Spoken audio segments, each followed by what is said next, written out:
Well, good afternoon or morning, depending on when you're watching this. This is Bill Eagle. I'm the interim superintendent for the Wenatchee School District.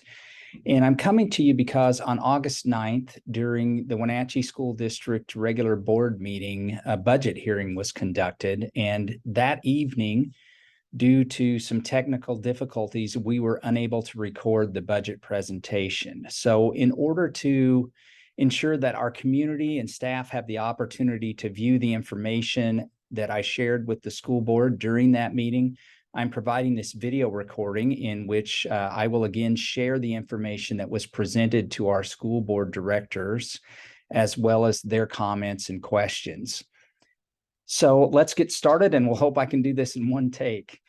We are here to review the 22-23 budget and look at four-year projections for all of the district's funds. And the budget is a best estimate for the future. This presentation is a follow-up on the budget information that was shared with the board in July and has a few important updates and additional information items.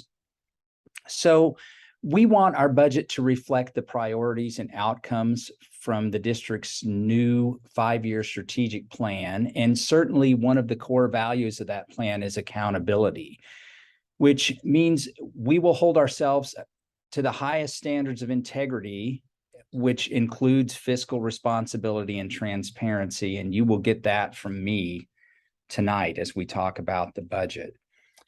The district's budget involves several major buckets. You see those buckets here, the most important being the general fund budget, but we will touch on all of these budget areas tonight, again, with most emphasis on the general fund. So let's start with enrollment. Any school finance discussion really begins with enrollment because in terms of school funding, enrollment is the major driver.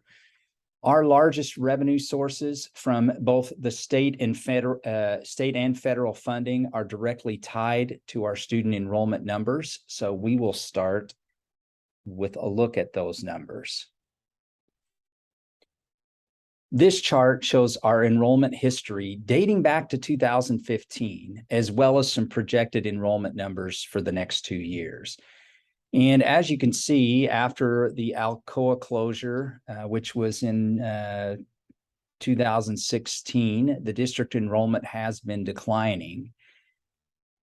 And as we mentioned earlier, enrollment directly affects the state and federal funding sources, which comprise the bulk of our revenue. Therefore, declining enrollment generally means corresponding decline in revenues from state and federal sources, which in turn means needed adjustments to our expenses. And we will talk about some of those adjustments later. Circled in red here, those numbers at this point show our projected enrollments for the next 2 years. We're expecting continued decrease in enrollment based on some factors that I will now go into in a bit more detail.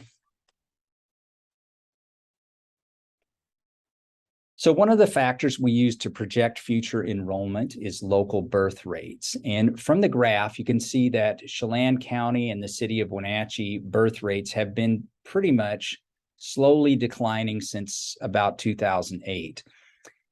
These declining rates mean that our estimated kindergarten numbers will likely decrease as well moving forward. The blue bar is Chelan County and the red line is the city of Wenatchee only, but you can see both indicate a decline in birth rates. And that eventually plays out in our system as kindergarten enrollment numbers down the road. We use birth rates because historically Wenatchee birth rates have actually provided projections that turned out to be pretty close to what our actual kinder numbers became over time. So it's been a pretty reliable indicator. By the way, the red line goes down to 0 in 2021 because we didn't have those birth rates available at the time this presentation was created. So this is a very, very busy slide. There's a lot of information here, but it shows some additional detail around our four-year enrollment projections and how they roll out per grade level. I'm going to draw your attention to specific pieces of this table. If you focus on the total K-12 number across near the bottom there, that total K-12 number includes what you saw in the enrollment history slide earlier, with the projections being carried out to the 25-26 school year. Keep in mind, whenever we do projections like this, especially out 4 years, the reality is that the further we try and project out, the more challenging it is to know if these projections will hold true. But based on what we know about birth rates, what we know about the potential impact of Pinnacle's prep, adding grade levels, as well as the exit of some of our larger graduating classes over the next 4 years, based on those factors, this is what we think we can expect in terms of enrollment. And so you see that we are projecting a decline in enrollment to continue over the next 4 years. So enrollment is directly tied to revenues. So let's talk about revenues, and we'll keep in mind that enrollment drives our major state and federal revenue sources. So the decline in enrollment we are seeing translates into a decrease in our state and federal revenue sources over the next few years in these projections. This table shows our projected revenue for just the 22-23 school year broken down by source. And note that the state and federal general and special purpose fund categories provide the bulk of our revenues. That would include revenue categories in this table, 3,000 through 6,000. And those amounts are directly tied to enrollment. Over the past few years, the district received a significant amount of COVID-related funds directly from the federal government and also some via competitive grants that we were awarded. We will be claiming in full our CARES or COVID-related dollars at the end of the 22-23 fiscal school year. Also, want to point out, looking at this particular table, line 6,000 is where most of the COVID dollars reside, in the amount of about 16.8 million of the total you see in the revenue category. 6,000 would be CARES dollars. Also in that category, 6,000 are federal title funds, some special ed federal grants, our E-rate dollars, and some other items.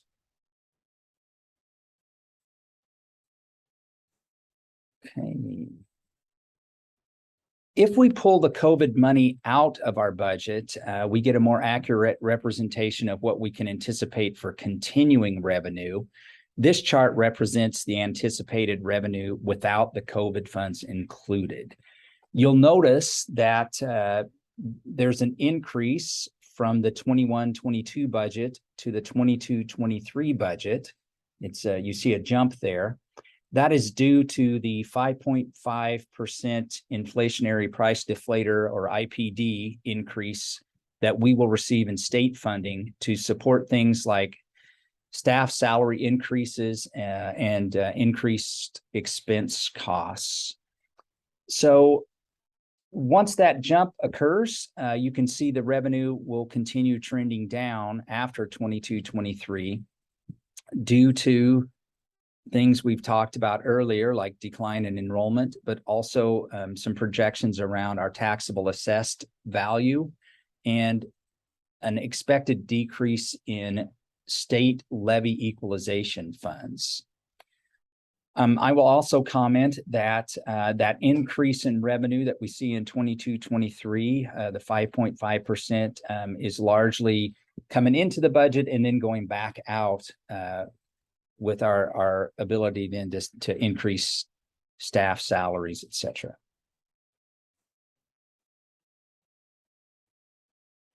This slide explains where we're at with decreasing levy equalization funds. So as a district, we are limited in the amount of levy funds that we can collect.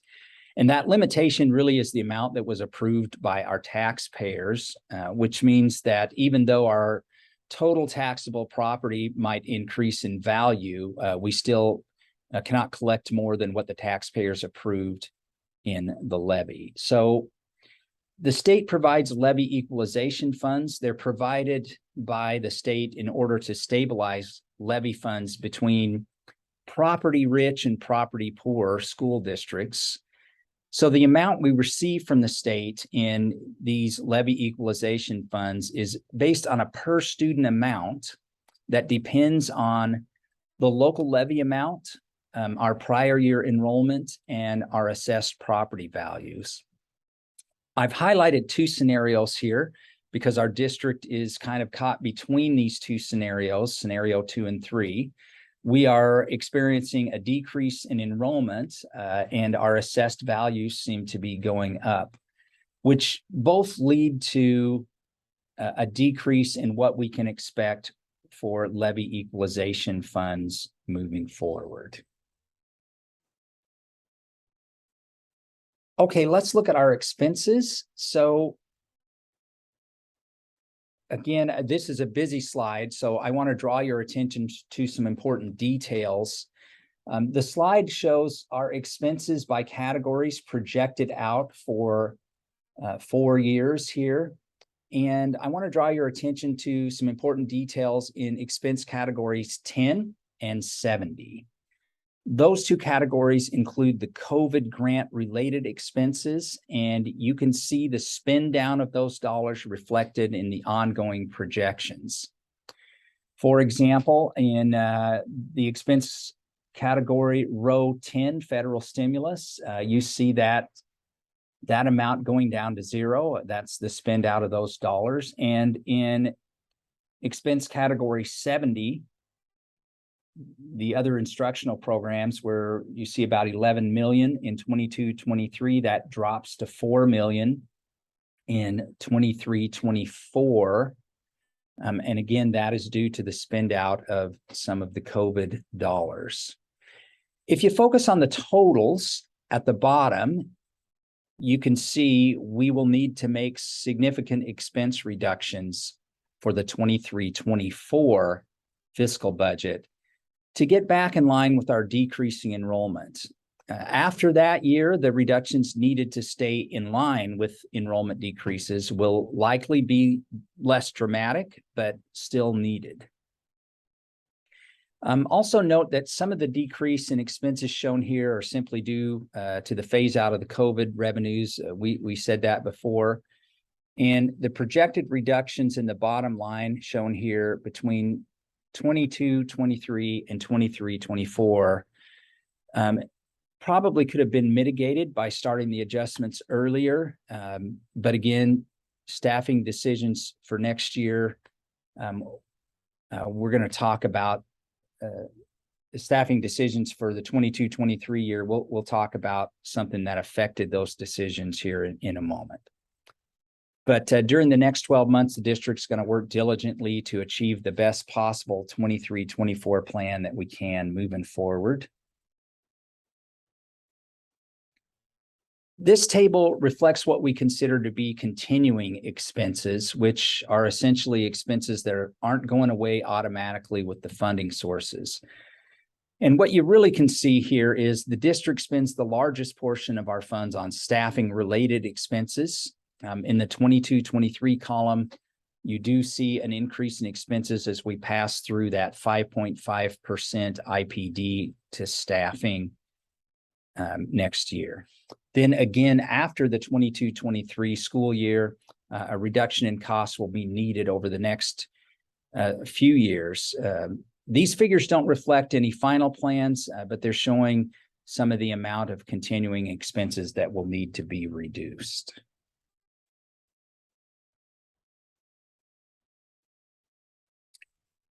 And as we finish the expense category, this slide shows our annual disclosure. It's required by state law to prove that we aren't spending our allocation for materials, supplies, and operating costs on staffing.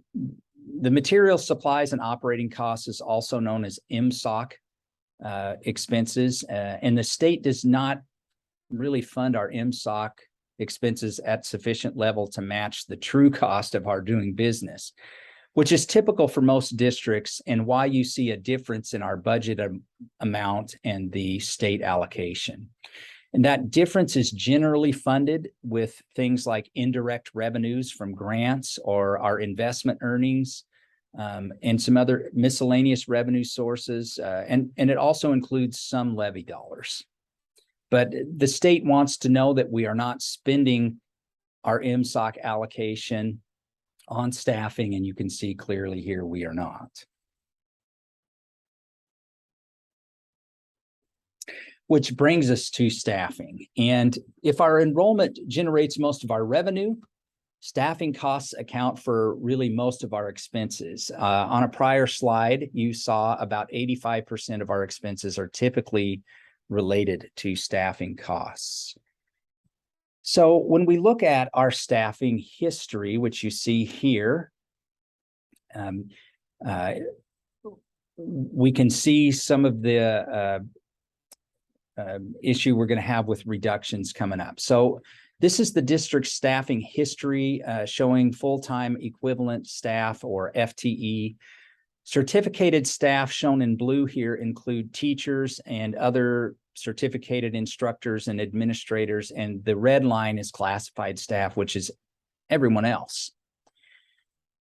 You see in the 1819 between 1819 and 1920, there were some reductions made in staffing to better align with some decreases in enrollment that we saw earlier. And then in the 1920 year on up through our current year, you see some increasing in staffing, which I'll talk about in more detail in a moment. The items in the red circles are our projected staff numbers for next year, but that has already also changed a bit since I came in the door in July. We have reduced 3 staff members at the district office and 1 elementary teacher. So the 593 you see is really more like 589 right now. I left the 593 in this presentation because the budget available to the public includes that number. It hasn't been updated, but we've already made some changes based on what we're seeing we need to do moving forward.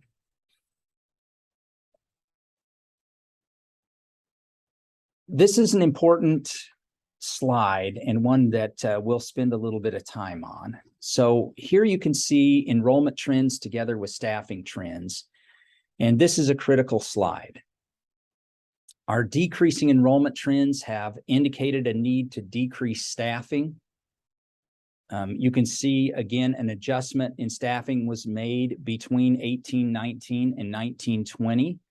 However, the influx of CARES dollars in the past few years have helped with things like technology and materials needed for COVID protocols, but it also provided an opportunity to add staffing during COVID. And while this has helped keep class sizes smaller and provided additional support for things like behavior and learning recovery efforts, ultimately the federal COVID funds are not sustainable dollars and will mostly be spent out in the 22-23 year. My understanding is that additional staff were added in the past 3 years with some of those dollars to keep class sizes smaller and provide needed supports for behavior and learning recovery efforts. It is also my understanding that after staffing decisions were made for the upcoming school year, 22-23, during the budget review process in June, a tracking error related to a budgeted CARES revenue source was discovered. This was discovered in between the June 14th budget presentation and the June 28th budget presentation provided to the board, which means the error was discovered about a week before my official start as the interim superintendent. The tracking error was in a budgeted amount, It was a budgeted revenue source from the 21-22 school year that was carried forward into the 22-23 budget and should not have been.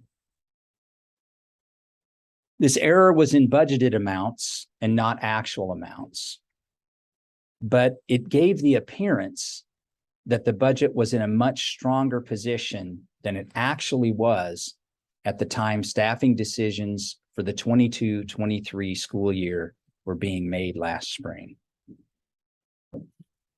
Prior to my stepping into this role, the fiscal department put in place some internal controls to ensure that type of budgeted tracking error does not happen again, and I'm confident that it will not.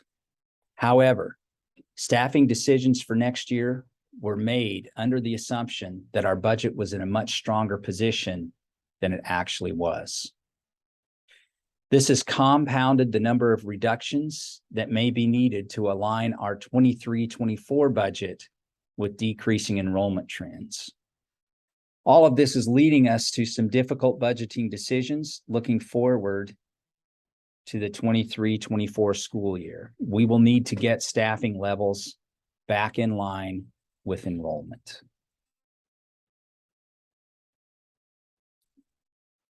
So this is information projected for staffing over the next 4 years, and coming in the door is your interim superintendent. That means based on what I'm seeing, it looks like we have work to do in order to reduce expenses and align our staffing levels with decreasing enrollment trends before the start of the 23-24 school year. Some of this can be done via natural attrition, such as retirements and resignations in the spring of 22-23. But retirements and resignations alone will probably not suffice.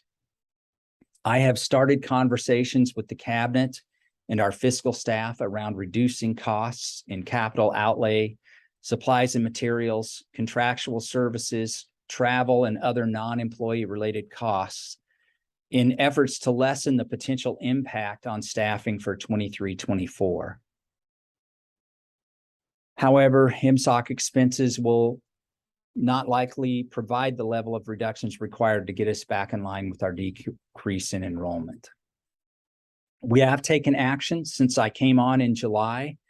We've made the decision to reduce 3 staff members at the district office level and have reduced 1 staff at the elementary level. And we continue to evaluate all positions based on need and funding. All that said, ultimately, the major driver of our budget is enrollment. And therefore, as student counts come in this fall, we will have a better picture of where this may be going. But in full transparency to the board and to our community, this is where I see things at this point.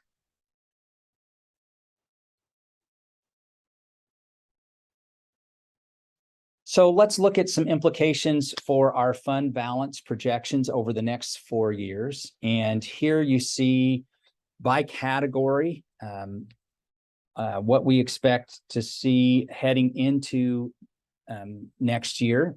Each category shows end of the year expected carry forward amounts as we head into 22-23.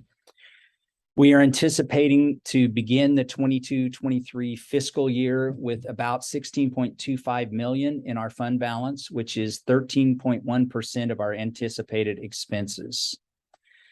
Notice also in this table, you see I am recommending that the board assign $4 million into a special general fund category for capital projects.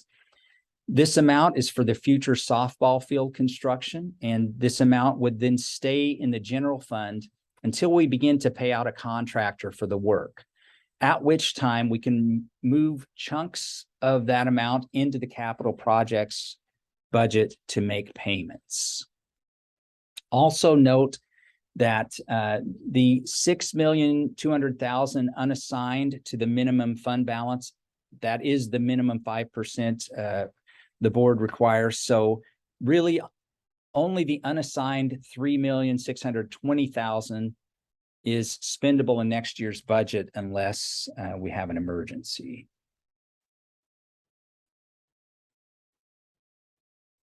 This shows our projected ending fund balance at the close of the 22-23 school year.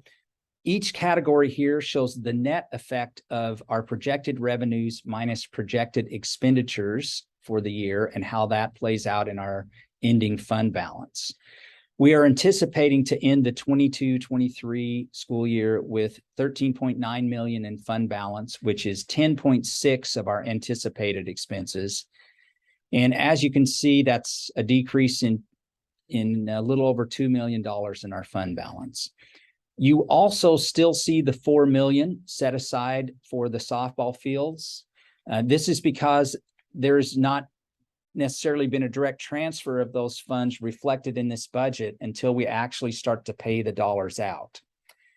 If we do transfer the funds to pay directly for the softball field, over the next few years, as the work is done, our overall fund balance will go down by $4 million. And I'll talk more about that when we look at the 4-year fund balance projections. So this is a summary of our 4-year budget showing projected revenues and expenses as well as the resulting fund balance. And so here, that $4 million for the softball field is still in the assigned category of the general fund and not in these ending fund balances, which means when you look at the ending balance line, the ending balances shown will be impacted as we pay out the costs of the softball field. For example, if we end the 25-26 year with the softball field completely paid for, the actual projected balance would then be $4 million less. So it would be $7,748,613 instead of what you see there, an ending balance in 25-26 of $11,478,613. So as that amount gets paid out, it will result in a corresponding decrease in what you see here in the ending balances up to the $4 million amount. These projections also include large required reductions in expenses in the 23-24 budget, in part to get our finances back in line with the trends in our decrease in enrollment, which is why you see expenses in the 22-23 budget at $141 million and expenses in the 23-24 budget at $125 million. We're going to need to do some significant reduction to get to that budgeted amount.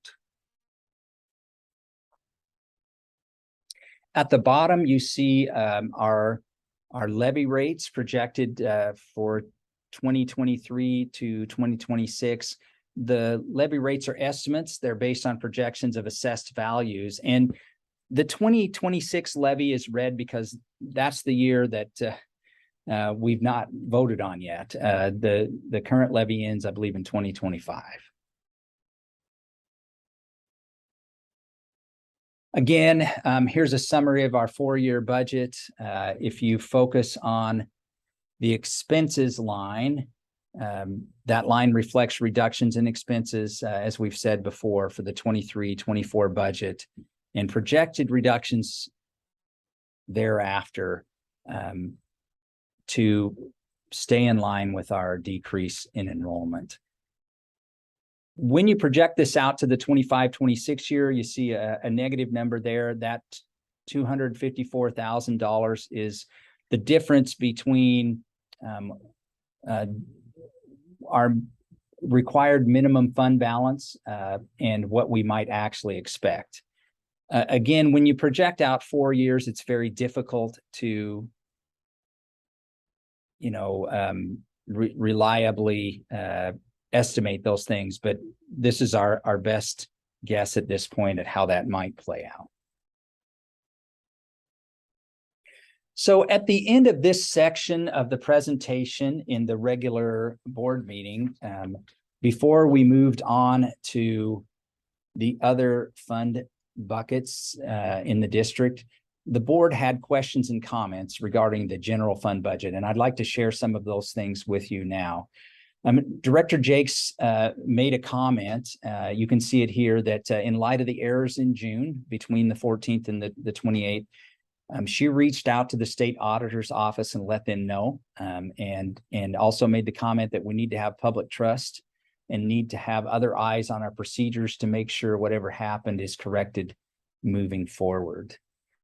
President Barron responded that Bill indicated the internal controls have been implemented, and asked the question, are we comfortable that the 16.5 million reserve amount at the end of the 21-22 school year is a reliable estimate? And I believe that estimate is reliable based on what I have seen.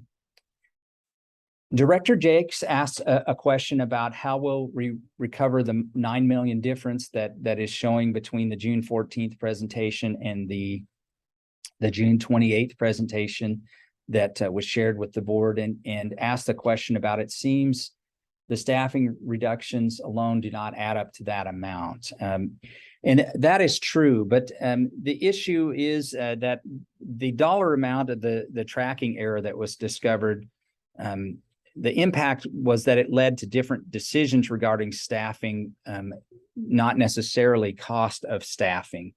And there were some other items that played into the amount and the error. Some of that amount was slotted for funding some facility upgrades, et cetera, and those have been put on hold due to the discovery of the error. Director Thomas asks, when will we see a breakout of items or projects that were put on hold? And my response to that was, as soon as we get a new CFO hired, and we are interviewing this month, as soon as we get that taken care of, I will work with the CFO to get those breakouts put together so that the board can have a good look at those things. Vice President Iniguez asked, are we still using very conservative estimates for enrollment in the projections that were shared this evening? And the answer is yes. We typically do very conservative enrollments. These are moderately conservative estimates that are in this budget presentation that was shared this afternoon. So we then moved on to the other major fund buckets that the district has in its budget, which would include the ASB budget. So the ASB budget is for secondary schools, and it is created and voted on by the ASB councils. They really only create a one-year budget. So in this table, the 23-24 numbers through 25-26 were generated by the district based on what we've seen in prior budgets. But you can see here, the students do a good job of balancing their revenues and expenditures and creating a workable budget for associated student body. This fund is specifically for student activities focused around cultural, athletic, recreational, and social activities. This table shows our debt service fund, and the purpose of this fund is to pay for the district's debt, specifically some of our bond debt. And the tax value recommendations, which is included in those numbers at the top line labeled taxes, they come from our bond counsel and are based on current information that we have about tax numbers. The yellow line at the bottom is an estimated cost per thousand student in assessed property value. And the projection of the rate per thousand does not include any increase or decrease in assessed values. This only goes out to the 2025 year because that is where we're going to be ending this current debt.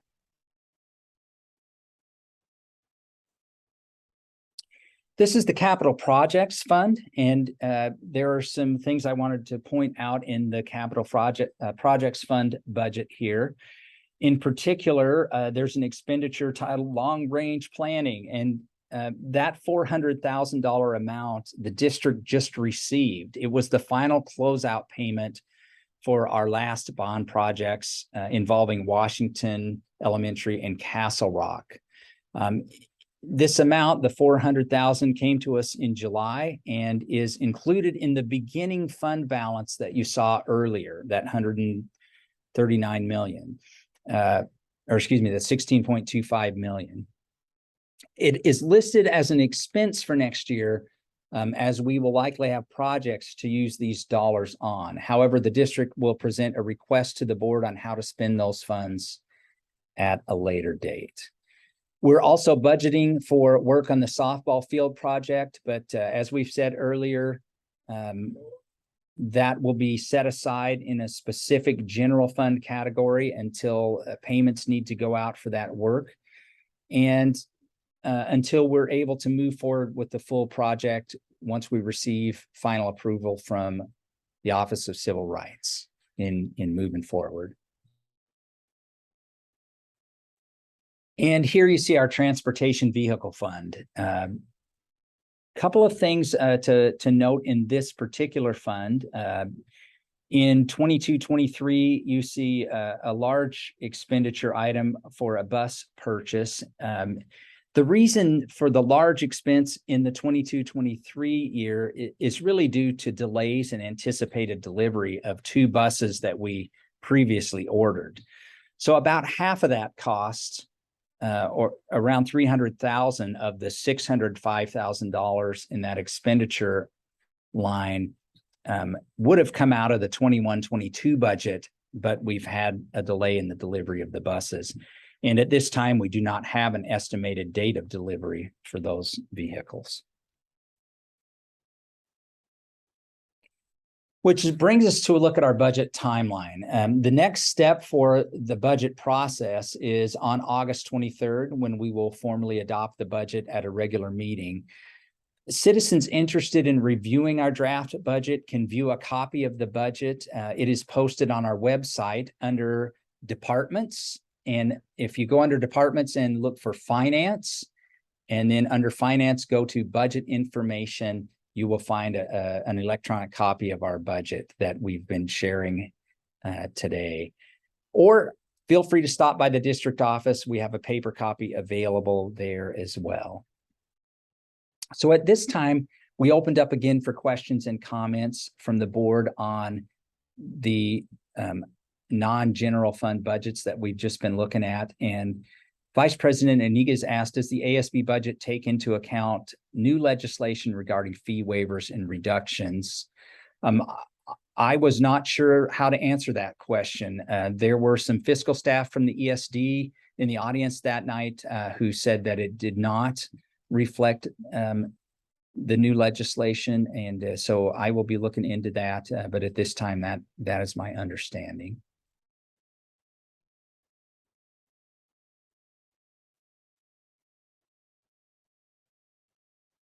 So at this time, we opened up again for questions and comments from the public. At the meeting, we did have one public comment from a Wenatchee School District staff member about potential reductions in classified staff. And we wanted to provide ongoing opportunity for the public to give feedback as well. I mentioned during the August 9th hearing, we provided opportunity for public comment on the presentation that I just reviewed with you. But additional feedback can be provided between now and August 23rd, which is our next regular board meeting. That feedback can be provided by email to the board of directors using the address below, and that is school_board@wenatcheeschools.org. I want to thank those of you who have taken the time to view this presentation. It's been a 40-minute go here and a lot of information, and I encourage you to provide feedback using the link or reach out to me at the district office if you have questions. Thank you for your time.